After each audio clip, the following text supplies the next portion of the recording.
Silmara é uma jovem operária da periferia de São Paulo que sonha em viver um romance com um cantor famoso. Mas quando finalmente consegue se aproximar dele, a fantasia dá lugar a uma dura realidade, revelando frustrações e ilusões sobre o amor e a ascensão social. Prazer, eu sou Luca Leal, você está no meu canal e hoje vamos discutir sobre Falsa Loura.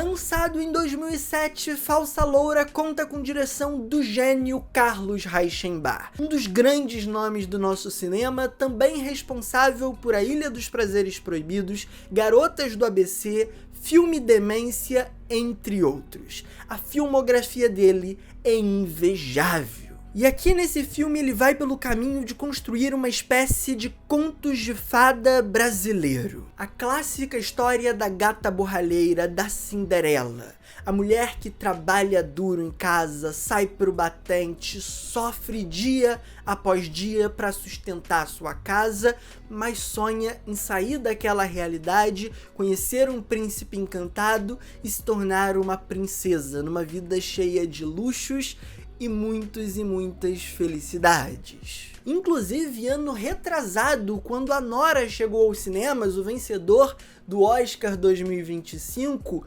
muita gente lembrou do Falsa Loura e fez uma série de comparações entre essas obras. Afinal, os dois filmes trazem uma protagonista que começa a acreditar num mundo de ilusões, num conto de fadas, que aos poucos vai desmoronando. A grande questão, a grande diferença é que aqui em Falsa Loura existe um viés de classe muito forte. Esse é um longa que discute o Brasil como poucos. Em especial, a forma com que as mulheres e as pessoas mais pobres são exploradas nesse sistema. E eu quero começar a me aprofundar justamente pela figura da Silmara, que é interpretada brilhantemente pela Rosanne Mulholland, que é muito pouco valorizada. E a Silmara aqui é apresentada como uma personagem muito complexa. Ela é uma mulher jovem, muito bonita, que trabalha como operária em uma fábrica. E dentro desse contexto, ela ainda precisa sustentar o pai, que é um ex-presidiário que não consegue se encontrar em um novo posto de trabalho e precisa lidar, obviamente, com uma série de outras questões financeiras que aparecem pelo seu caminho.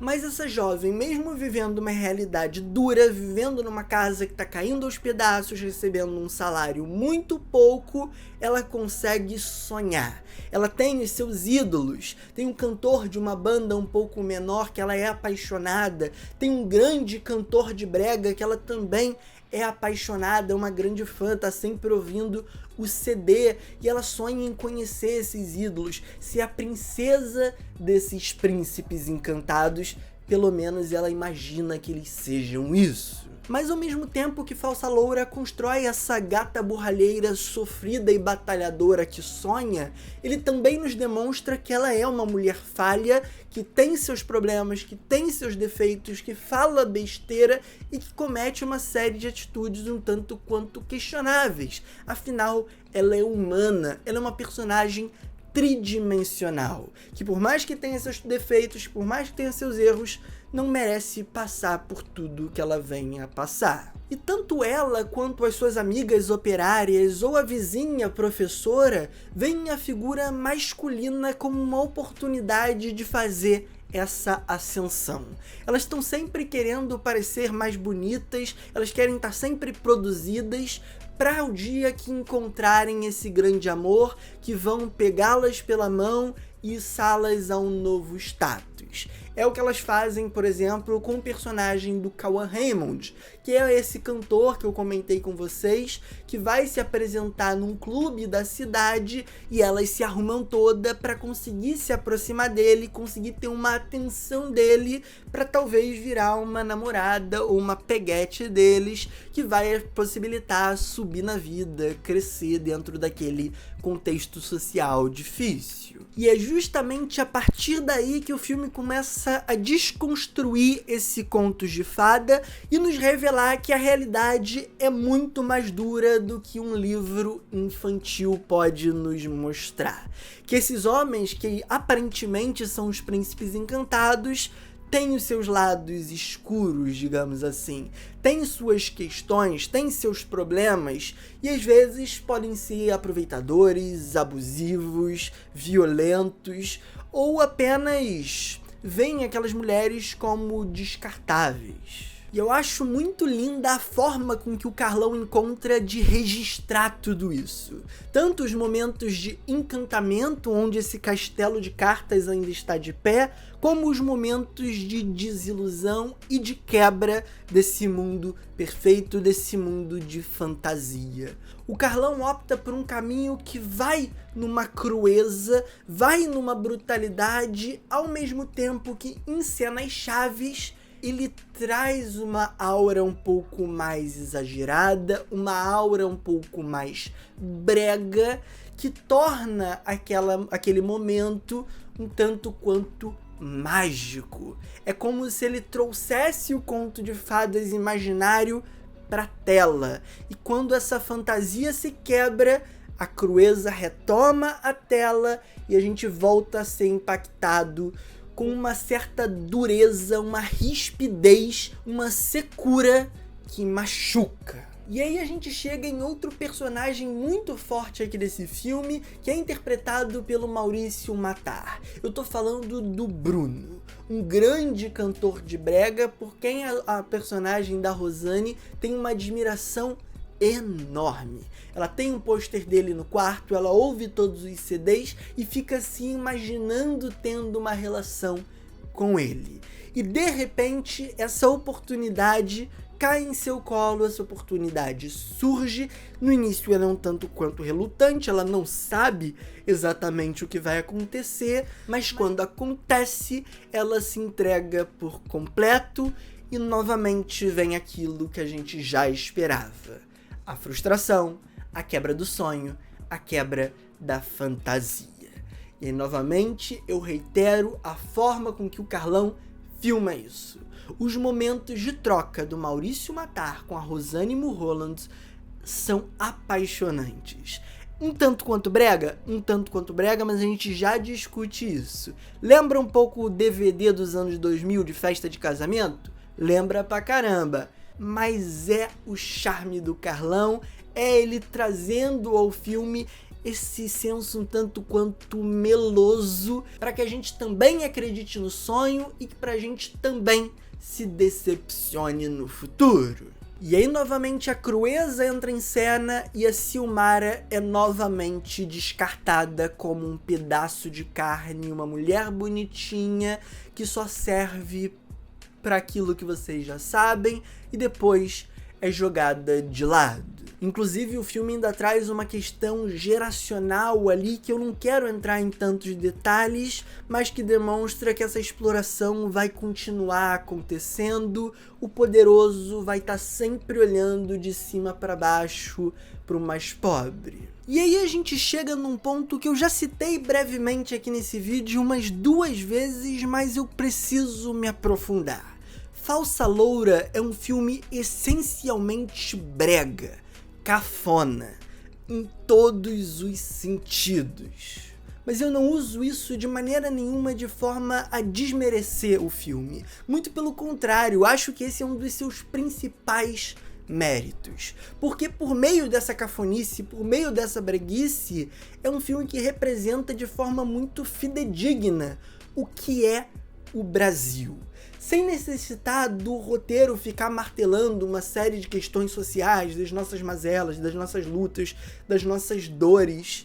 É algo muito mais complexo e algo muito mais difícil de fazer, que o Carlos Reichenbach faz com maestria. É trazer para as imagens a essência do que é o Brasil. Um país da mistura, da confusão, da miscigenação em todos os sentidos. É um país, sim, onde existe muita intolerância, onde existe muita resistência ao diferente e um certo conservadorismo, mas até mesmo as alas mais conservadoras da nossa sociedade, querendo ou não, caem nesse balaio e ainda assim representam esse lado um pouco mais misturado da nossa sociedade. E aí, pensando no filme propriamente dito, repara, por exemplo, em todos os seus jogos de luz. É um filme que por muitas vezes opera dentro de um exagero, que cai nessa cafonice que eu mencionei. Em vários momentos, a balada parece um clube meio cafona, um clube meio C, um clube meio D. Tudo tem esse tom tanto quanto decadente, mas que nos lembra uma série de referências que a gente tem ao nosso entorno, no nosso cotidiano, nas nossas vivências. Assim como, ainda seguindo na fotografia, os movimentos de câmera escolhem um caminho um tanto quanto maneirista. Existe um exagero muito grande ali que a gente vê, por exemplo, no cinema do Brian De Palma, que é um cara que também abraça toda essa loucura visual, que traz um certo maximalismo para os seus filmes. São múltiplos elementos dispersos que no final das contas conversam. Todo o trabalho sonoro do filme também caminha nessa direção. Olha as escolhas de música, é muito, mas muito cafona. O gênero musical que o filme escolhe para o grande amor da Silmara é o brega. A montagem do filme também evidencia isso. Eu até citei em determinado momento que o filme vai usando vários dissolves, que faz ele parecer um vídeo de casamento do final dos anos 90, começo dos anos 2000, onde a gente estava começando a descobrir os efeitos dos programas gratuitos de edição e ficava aplicando tudo. Mas novamente, aqui funciona, porque tá em completa sintonia com o discurso do filme. Mostrar esse Brasil de contrastes, esse Brasil de misturas não homogêneas, de misturas heterogêneas. Tá tudo aqui no mesmo balaio, mas não necessariamente essas coisas se misturam. Elas interagem, mas não se misturam. E é muito legal ver toda essa salsa, ver todo esse molho brasileiro em tela. E o Carlão consegue, dentro de todo esse contexto, de todo esse seu trabalho, ainda trazer emoções muito potentes. As interpretações do filme são um tanto quanto duras, concordo que sejam, e essa é uma crítica que muita gente faz ao longa, mas eu acho que até isso casa pro que o filme quer falar. Eu acho que tudo nesse filme, até o que não foi intencional, o que não foi de propósito, corrobora para esse potente discurso que ele carrega. E por mais que eu já tenha falado sobre outros filmes brasileiros funcionarem como contos de fada, eu falei isso, por exemplo, na minha crítica de A Hora da Estrela, um filme lindo, inclusive, vai assistir o meu vídeo aqui no canal, eu acho que o Falsa Loura é um melhor exemplo disso. É o conto de fadas brasileiro definitivo. É a operária que sonhava em sair daquela vida, sair daquela realidade dura, encontra a oportunidade de fazer isso com um homem por quem ela é apaixonada, que ela admira, mas esse sonho desmorona porque ela percebe que nessa engrenagem em que a gente vive, ela é só um parafusinho completamente descartável, que vai ser consumido, e eu vou usar essa expressão, consumido, porque é isso que o sistema faz, é isso que o capitalismo faz, é isso que a Silmara sofre.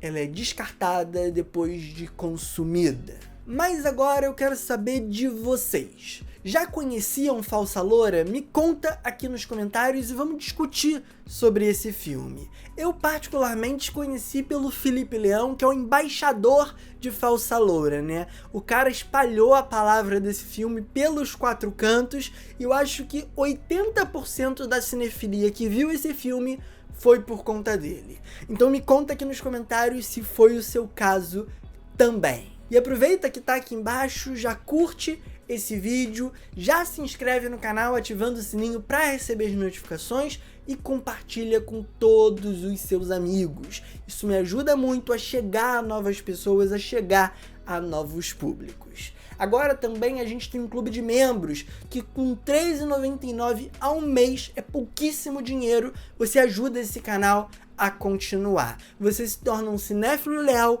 e recebe conteúdos exclusivos. Vale muito a pena, você não perde por esperar. Então é isso, gente. Um forte abraço, um beijo, valeu, falou e fui!